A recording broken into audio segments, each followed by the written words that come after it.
Are we all sitting comfortably? Thank you very much indeed for coming to this session of In Conversation on young people and faith. And it's great, the panel we've got before us today.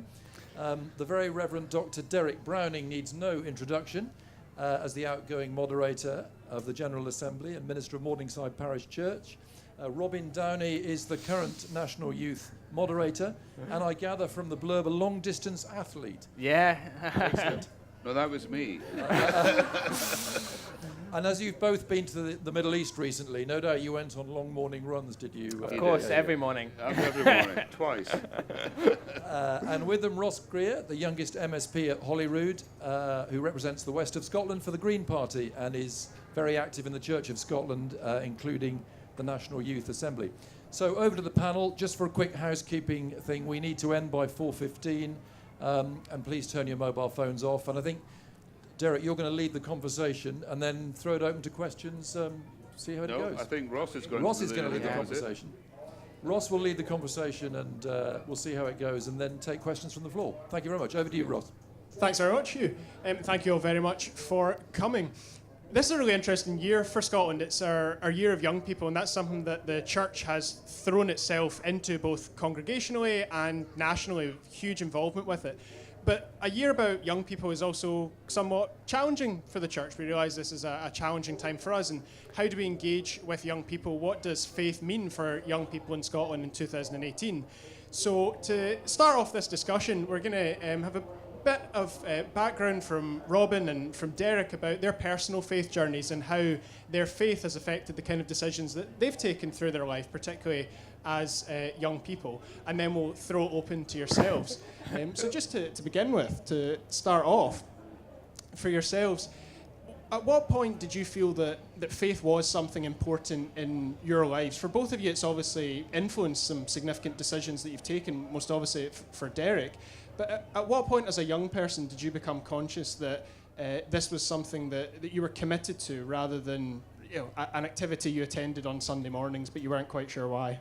Well, I wasn't so very young when I came to faith. I was in my 20s, but that was after a long time of being an agnostic. And that was really brought around by the fact that when I was 7 years old, I was a rather challenging 7-year-old. And I was literally thrown out of Sunday school for being a disruptive influence.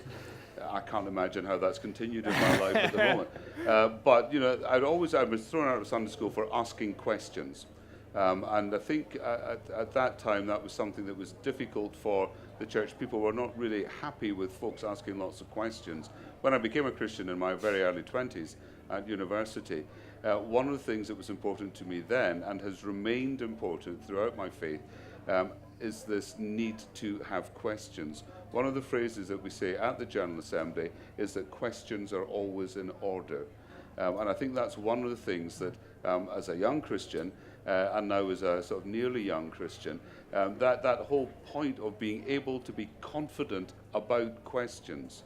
I find, as I've travelled around the country this last year, the Christian communities that are unhappy about questions, are nervous about questions, or don't deal with questions, are dead or dying communities.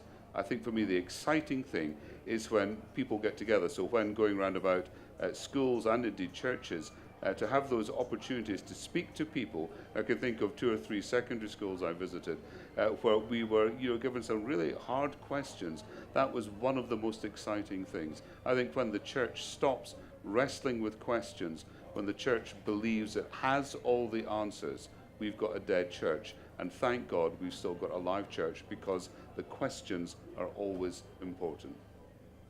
And Robin, your faith journey, there's some similarities there with Derek's, but also some key differences. Absolutely. I didn't come from a Christian family, and so I wasn't brought up, learning about the message of Jesus and reading the Bible. But for me, it came something that became really important, especially in my teens, and it presented many opportunities. I managed to have much fellowship and build friendship through my faith. So for me, it was very important and vital, and it allowed me to get involved in things like the National Youth Assembly and be involved in decision makings. And how did that come about? If you're not coming from a family where from a very young age you were in church on a Sunday morning, what was your first contact with the church? How did that involvement manage to grow? Yeah, well, it came through a youth group in my local village, and it was simply through a friend who came from a Christian family who I became very good friends with and invited me to this youth group. So all this youth work that we promote, it just shows that it is important and it does make a difference, and it allows someone like myself and plenty of others to get involved in that church. And once you're on that faith journey, your faith just keeps on increasing and has brought me here. So, and Derek, for yourself, your faith is also your career.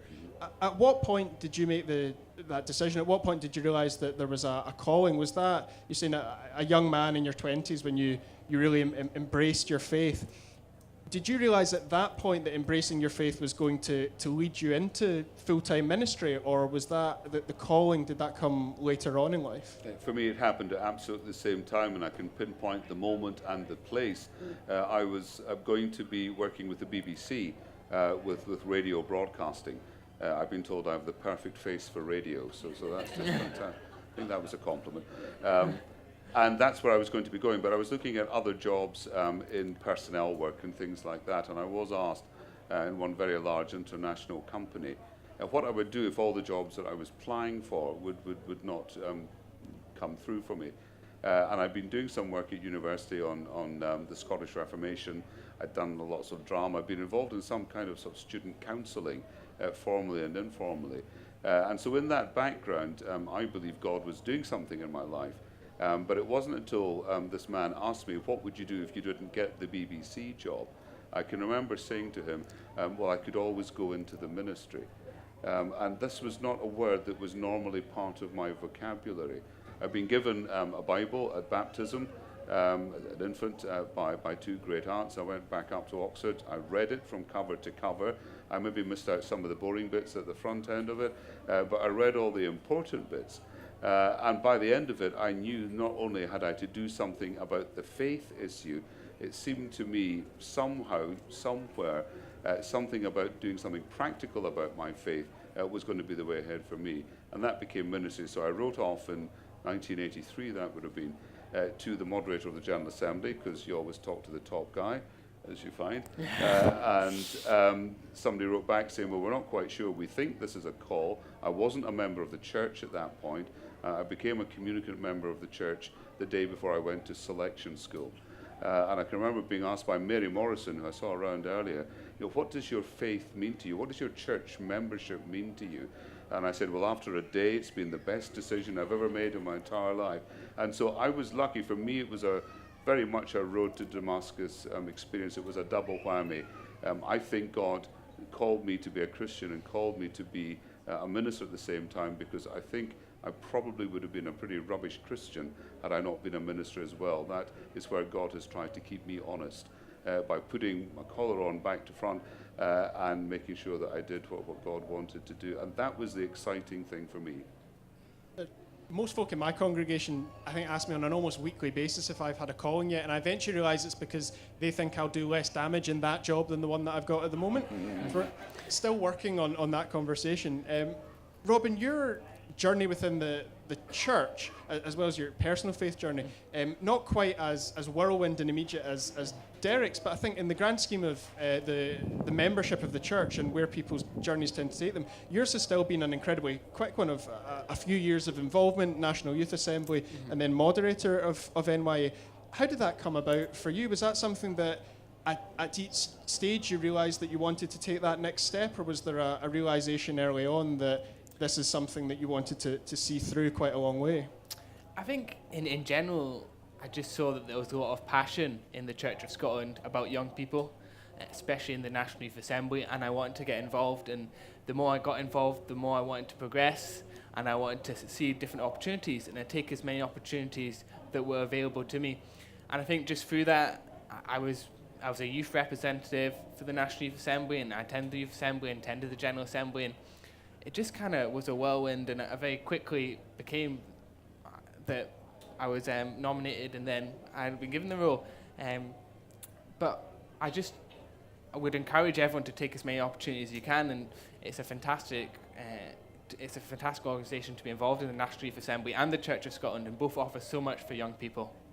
If we throw it open to the wider conversation that we've been having throughout this year so far, in fact, we had a reception in Parliament around this, about what exactly does faith mean for young people in Scotland in 2018. We're constantly told that we live in a more secular society. We are reminded all the time, both within the church and out with, about the logistical challenges of falling memberships and that particular demographic issue.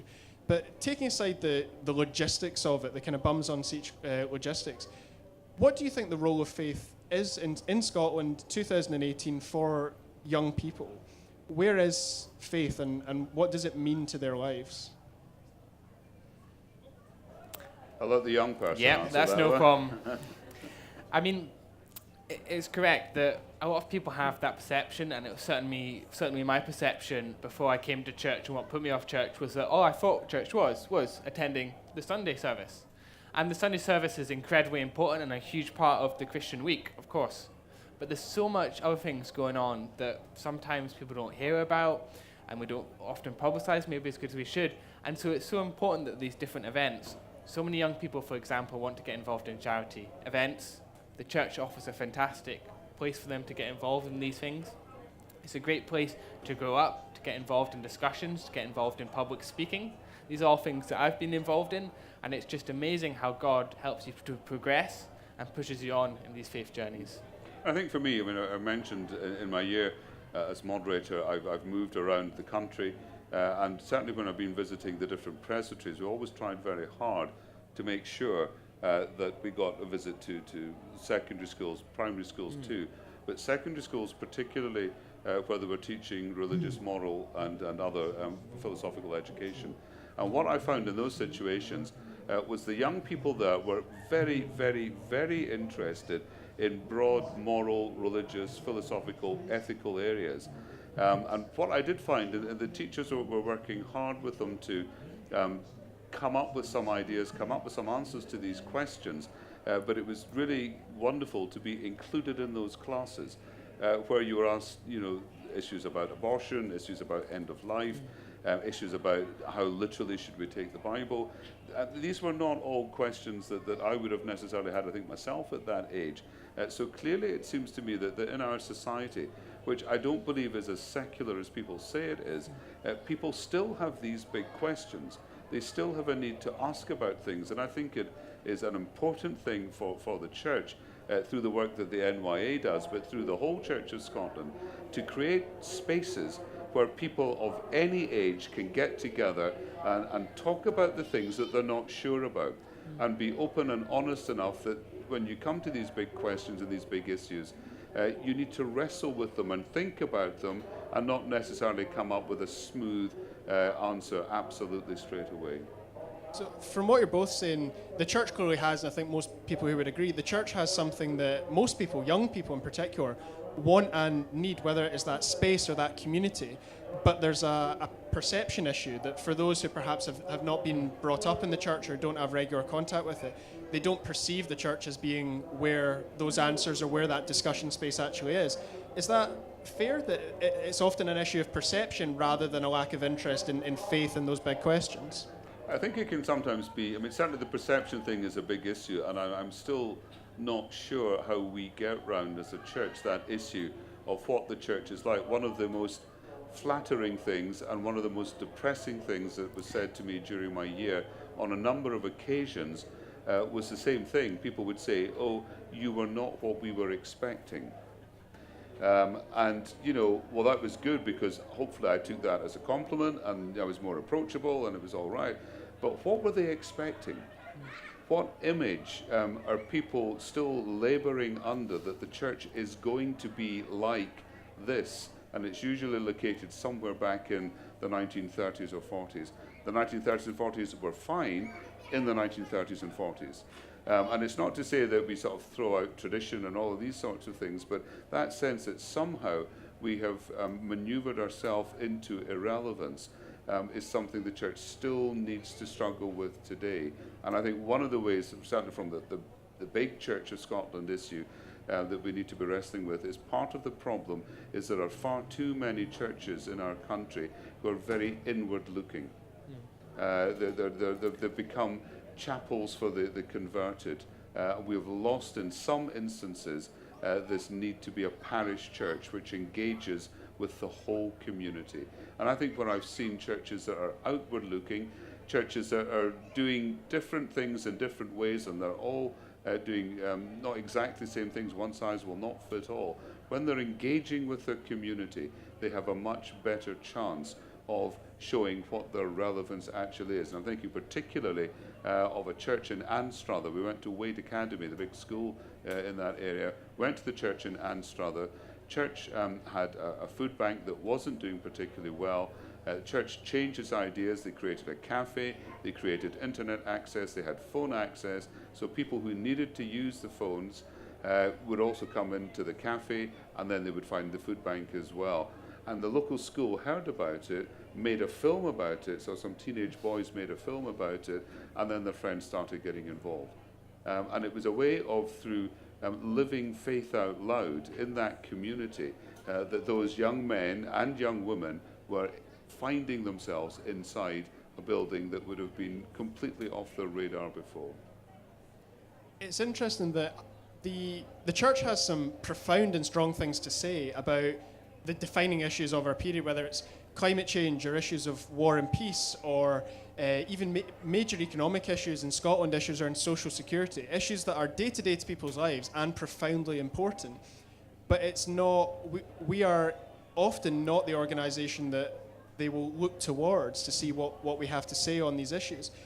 Is that because the church is often too polite about this, that we might actually have a very radical message, but our delivery of the message involves just that little bit of hesitation, and we miss those opportunities to connect with young people in particular who are actually looking for radical, bold, fundamental issues to grapple with?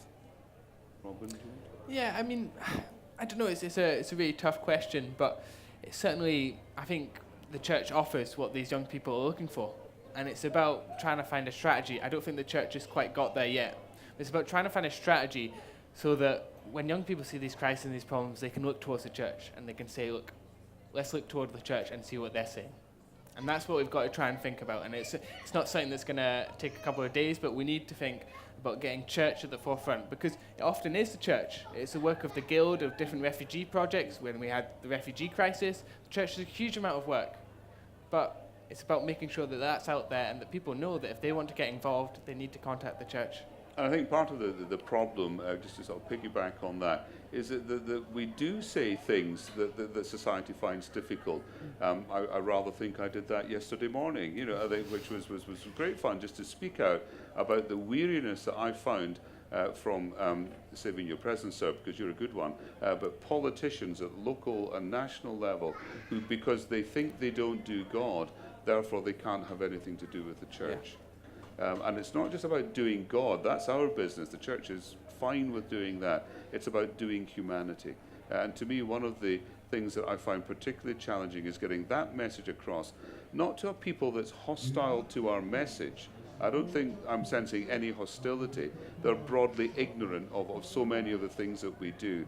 And particularly, there are sections of the media who, even before they have questioned you for interview, have already written the report before you've even opened your mouth. And I found that on a number of occasions throughout the year, where all the media seemed to be interested in was falling numbers and all the bad news stories. One of the challenging things that we need to say to the media, but actually we need to say it to ourselves, and I wish that some of our councils in the church were a bit more imaginative and encouraging about some of the things that they were saying about the future, is that we need to change the narrative. We are doing good things. We are being good things. We are making a difference for good. And we need to start telling that to ourselves and believing it, because if we don't believe it ourselves, nobody outside is going to. I've actually been doing a bit of writing on that recently, and it's interesting when you look at media coverage of the Church of Scotland in particular, but other churches across the UK and other Western nations, it's not too dissimilar, that our media coverage is dominated by either our logistical problems of falling membership numbers or the issues that we tear ourselves apart over. It's either no one goes to church anymore or the church has fallen out with itself about human sexuality again.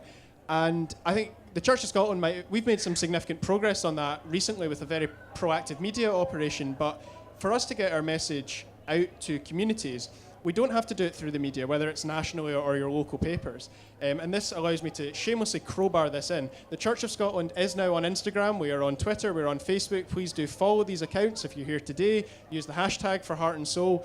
This is the church trying to connect with individuals and with communities that we might otherwise not have been engaging with, particularly in the year of young people. Having these accounts and being able to put content out through those accounts that allows young people to engage with the kind of questions that the church is asking is incredibly important. So if there are young people in your congregations who are not connected with the church on social media, then please do let them know that it's here. The three of us are also on social media. I'm sure that following us on Twitter will be a fascinating experience for you. But the church's primary accounts are the way to go for that. Just before we round off our section of this and throw open to questions, it's been an amazing opportunity from what I've seen for yourselves to have the positions that you've had in the year of young people. And I've seen it and been part of a few of the experiences that you've had. But if you were able to pick out just one or two highlights for us of your year in the role, Derek and Robin, you're heading towards the end of your year in the role. What have the highlights of it been that you think you've had a unique opportunity because of the year of young people? Well, I don't know whether it's the year of young people, but certainly working with this particular young person and the other ones. One of the things that I was very keen to do in my year was when it was possible to include Robin at events. So events that I was hosting in the Mauditorial residence, a number of dinners that we hosted so that people could hear his voice and the voice of other young people. But for me, working with Robin, and it may have been the same thing for you, but when we went on the trip to Israel, Palestine, Jordan, so you had the two of us going there, the two moderators going out there, connecting with all people, young and old alike, and it was fascinating to see the different responses that we both evoked in those different places. And I remember particularly being challenged by some of the things that Robin's presence would bring out of conversations, because he would reach groups that I wouldn't be able to reach, just as I could reach groups that he wouldn't be able to reach. And I felt that situation for us, for those 14, 16 days that we were out there, was hugely important when we got into Gaza. When Robin went to Ramallah, he might want to tell you about the experience that they had there. When we met a prince of Jordan who came up to me afterwards and said, I've never done young people before. You know, I've got children, but they stay over there. And this monkey here was just chattering away all the time. And at the end, you know, I'm not saying they struck up a warm friendship, but Prince Ghazi was absolutely beguiled by the fact that here was a young man who had something intelligent, thoughtful, and passionate to say about his faith. And that, for me, will be one of the chief memories that I'll take forward with me. It's been great working with him. He was so sold on Robin that, from what I understand, you're going to be in a mural somewhere. Yeah, well, we're going to be in a mural. You're both going to be in the mural. So down at the River Jordan, where Jesus was baptized, they take religious leaders down. And it was a very emotional moment where you sort of went down there, and it's a very special place.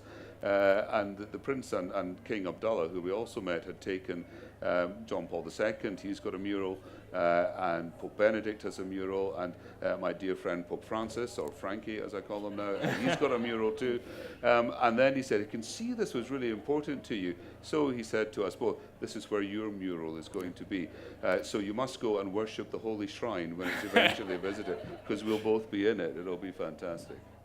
Robin, your highlight of the year? Yeah, there's been lots of highlights. In August, for example, I was involved in an interfaith trip, which was for young people, to Rwanda, Africa, which was 5 young Christians, 5 young Muslims. And just like the trip to Israel, Palestine, and Jordan with Derek, this was about, getting young people involved in conversations, whether that was interfaith or about promoting peace and speaking to leaders. And it's just been absolutely fascinating, because the conversations I would never... I was not used to it before this, and it's just been absolutely inspiring to get involved in those conversations. But also, a lot of these conversations, a lot of the people we're speaking to had never really engaged with young people, and to see the fact that they realize that young people have a voice and young people can get involved in discussions and they can make a difference I think that was really powerful and that was really special. And attending the dinners, a particular highlight was doing a speech at an evening event in Parliament with the moderator. So we must never talk about that. You know. The event where I was body slammed off the podium for highlighting that not everyone in the room might have qualified for the Year of Young People, Young Persons definition.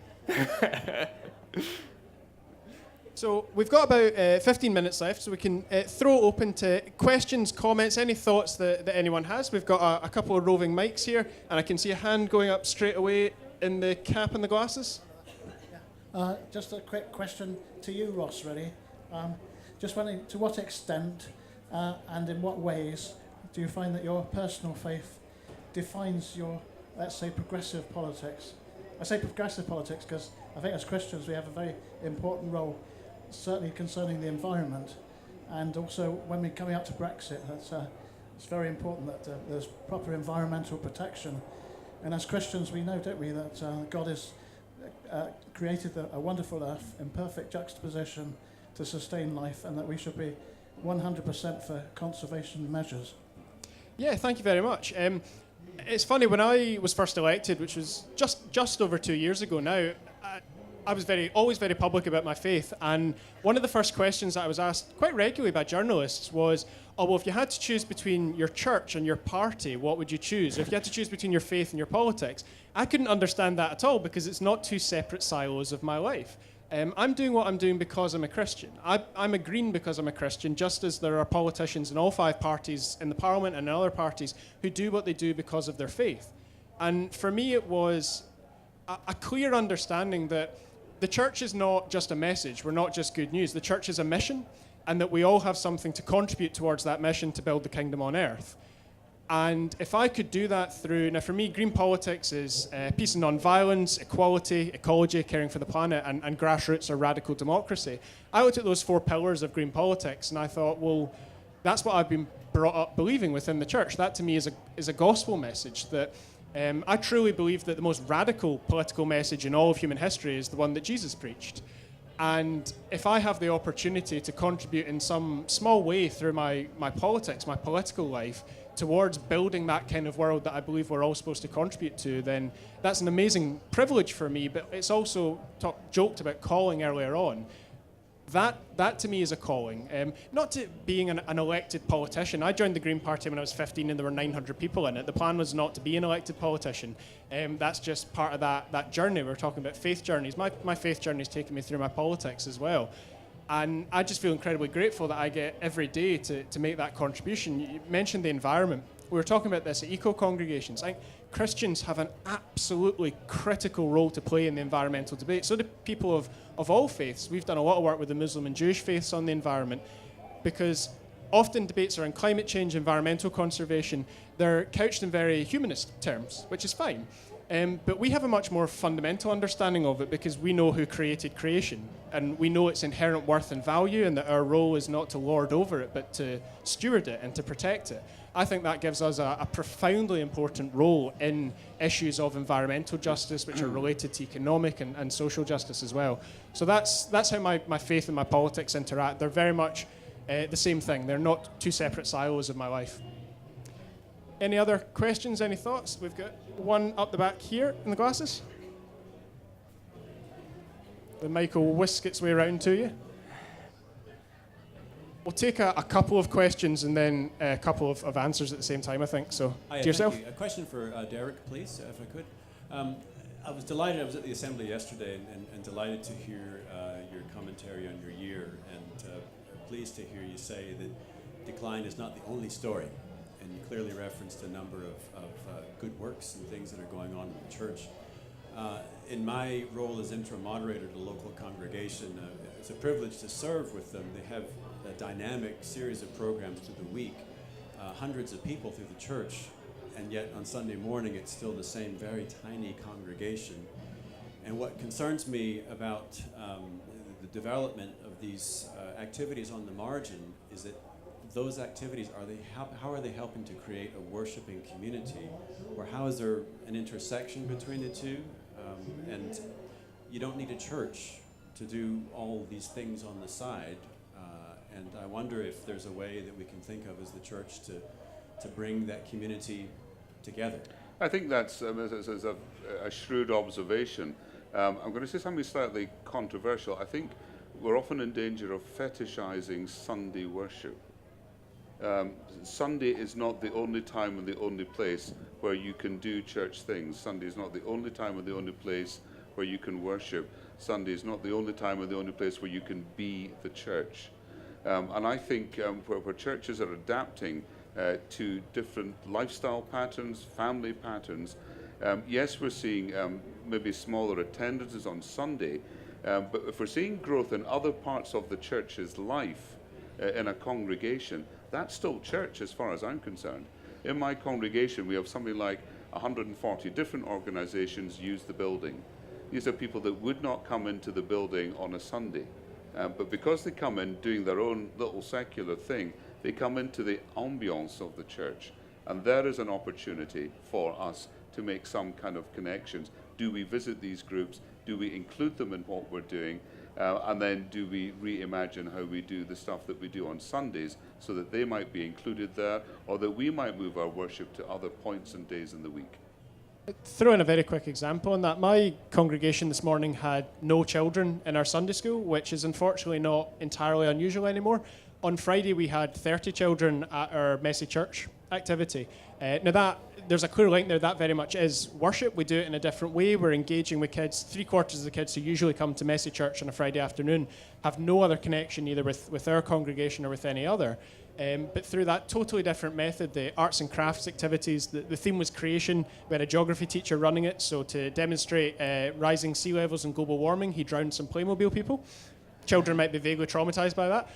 But that was worship, and it was a very different way of doing it. But that's 30 children and their parents, about the same number of parents, who wouldn't otherwise have stepped through the doors of the church. The challenge for us is, how do we build a relationship with them beyond one Friday every 6 weeks? If we've got a couple of others, we've got a wee bit more time. Yeah, we're fairly giving our mic folk a good exercise, going one side to the other. It's like a tennis match.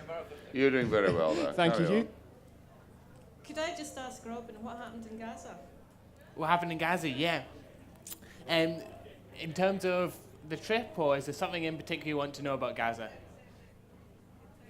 Yeah, so I think you found to Ramallah, is it? I'm trying to think. Ramallah. The YWCA? Yes, that was Ramallah. Yes, so that was in actually Ramallah, so it wasn't in Gaza. But when we went to Ramallah, I went to Ramallah, and the moderator went and did different things, and we split up, and I went to the YWCA, which is a young women's Christian organization, and it's in Palestine. Now, in Palestine, it's very hard for a young person my age to get a job. Many of them are very highly educated, so for example, they might have English, business, law degrees, but are maybe working in a shop if they can get work. That's the only work they can get. And so this organization is run by young women, young Christian women, which is just absolutely phenomenal in Palestine. And basically it's a center to kind of help them make that transition from studying or from school to getting a job and to doing the careers that they want to do. So in a place where there's very few opportunities, it offers a huge amount of opportunities. It was also quite a depressing place, because in the fact that we spoke to the young people, but there was very little hope for optimism of change, of that things were going to get better in Palestine. But a phenomenal place that, you know, we think about young people, we think about great things young people are doing. I took a huge amount of inspiration from this. These young women just making a huge difference in a very difficult place. Well, I think the challenging thing that Robin told me from his visit to Ramallah, I was in a different part of the city, was when in a group of about 20 or 30 about people. 30 people, yeah. So there was a group of 30 people, and it was just me with them.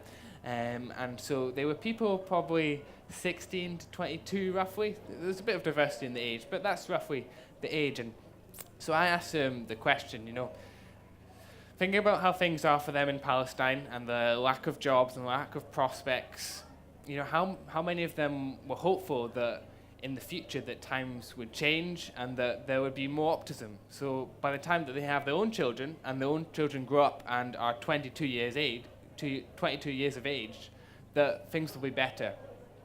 So out of this class of 30, I asked them how many people were optimistic of this and that things would be better, and out of 30, 3 people put their hands up.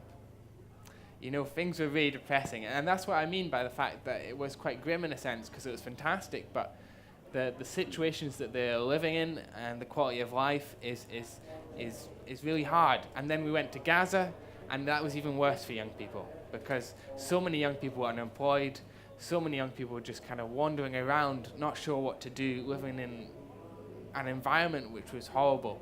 So Robin played football with them. I played football. It was fantastic. I think for me, and I know we're getting close to the end of our time here, when we went to Gaza, the Church of Scotland, through its World Mission Council, has partnerships all over the world, and obviously in Israel, Palestine. And we went to one of the hospitals, the first place we went to. And the hospital had a psychotherapeutic unit that was working with children who'd been traumatized by family members being killed, bombs being dropped on them, all sorts of horrible things. There were about maybe 28-year-old girls there, and the psychotherapists were working with them, and the first thing they got them to do was to play trust games, which was good. I could see the point of that. Then we got to chat to them, which was good. And then they showed a video on the screen of people laughing. And I'm wondering, what's this about? And they turned to us and they told us, what we're going to do now is we're going to ask these 8-year-old girls if they can copy what they see on the screen. They were teaching 8-year-olds how to laugh. And I thought our church is helping support that unit, and it was good for them to see that we came, and there was about maybe 6 of us in our group, from the Church of Scotland, the positive difference for good that our church can make in that unspeakably awful situation will never, ever leave me. That's a really beautiful example. Just one final question to round off then. We often talk about bringing young people closer to the church, and actually I think more often it's about the church finding how we get closer to them and go to where they are. If you have one thing, one piece of advice, one principle or one specific initiative that the church, either locally or nationally, should do to get closer to young people, to go to where we are, what would that be? Food. Food. My theme for my year has been hospitality, and whenever you gather together people around a table, wherever you provide food of whatever quality, wonderful, faithful, magical things happen. And particularly, I've seen churches with high student populations. It's something that those congregations can do. I think of some churches in a rural situation, conscious of young farmers feeling isolated, and we know of the psychological differences there, bringing them together when they were able around food, not ostensibly to talk about faith things, but actually big questions have come up. Food and tables, I think, are really important. Yeah, I think it's to value, respect, and get your young people involved. For me, I mean, if you have young people, speak to them. Don't be afraid to speak to them. Get them involved in any opportunities there is, whether it's National Youth Assembly or just different events going on in your own church. You know, get them involved in the service. Find out their gifts and help them to use that gifts. And, you know, like as Derek said, you know, food is a great thing for young people. You know, students, you know, love a family cooked meal. It's something that they maybe don't get. It's better than cheap pizza from Tesco's. So other stores are available, by the way.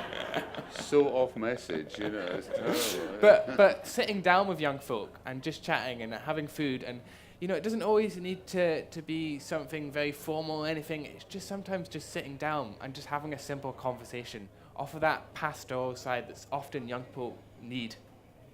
Thank you. Now, we've come to the end of our time here, so thank you all very much for coming. If you have young folk in your congregation, if you are one of the young people who are here and your congregation's not already involved in the National Youth Assembly or other things that the church does to engage with young people, the NYA tent is at the other end of the gardens. The youth zone is on this side of the stage. There are so many people here with some amazing examples to share of how they've engaged young people in their congregation. So please do go up to the tents, speak to them, speak to folk like Robin, and our NYA reps are all here. There's a few more who are in this room. If you're an NYA rep, or if you've ever been to the NYA, put your hand up. Speak to these people about how excellent it is. Thank you all very much for coming.